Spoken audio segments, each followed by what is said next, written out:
बाबा बाबा 3 दिन रह गए हैं, कुर्बानी वाली ईद में हमें भी गोश्त मिलेगा ना? बाबा हाँ हाँ क्यों नहीं, बिल्कुल मिलेगा।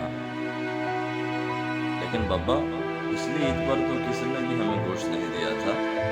अब तो पूरा साल हो गया है गोश्त को देखे हुए भी। नहीं शाजिया, अल्लाह ने हमें भूखा तो नहीं रखा। मेरी प्यारी बेटी, हर हाल में अल्लाह का शुक्र अदा करना चाहिए। और वैसे भी डॉक्टर साहब कुर्बानी के लिए बड़ा जानवर लेकर आए हैं, और साथ में मास्टर जी भी तो बकरा लेकर आए हैं। हम गरीबों के लिए ही तो कुर्बानी का गोश्त मिलता है।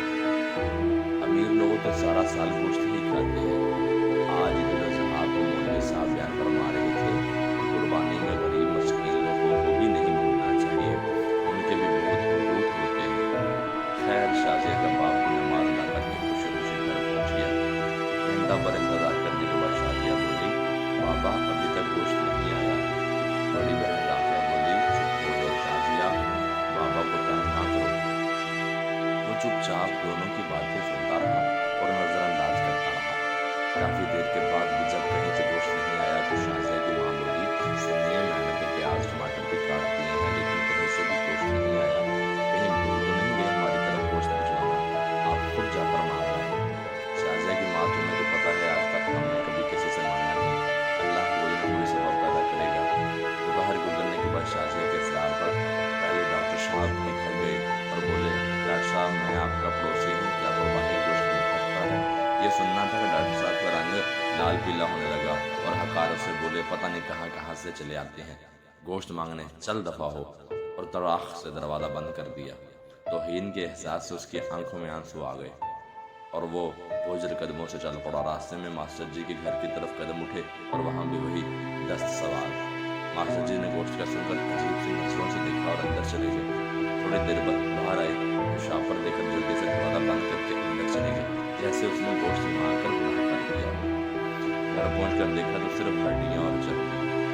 खामोशी से उठकर कमरे में चले गए और खामोशी से रोने लग गए। बीवी ये बोली, कोई बात नहीं, आप गमगीन ना हो, मैं एक्स्ट्रा ठीक बना लेती हूँ।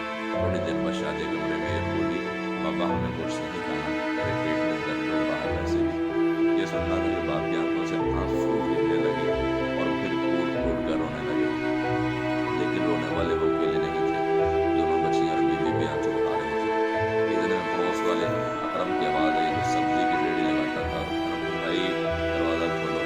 दरवाज़ा खोला तो अकरम ने 3-4 किलो गोश्त के शापर पकड़ा दिए और बोला, गाँव से छोटा भाई लाया है, इतना हम अकेले नहीं खा सकते, ये तुम भी खा लेना।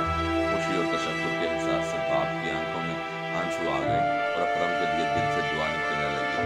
गोश्त खाकर अभी फारिग हुए ही थे कि बहुत जोर का तूफान आया। बारिश शुरू हो गई, उसके साथ ही बिजली ने जोरदार झटका मारा और चली गई।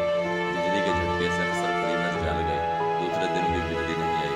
तीसरे दिन बिजली आई, ट्रांसफार्मर बदला गया। इसी दिन शाजिया को लेकर बाहर आए तो देखा कि मास्टर जी और डॉक्टर साहब बहुत सा गोश्त बाहर फेंक रहे थे, जो मुसलसल बिजली ना होने की वजह से खराब हो चुका था और उस पर कुत्ते झपट रहे थे।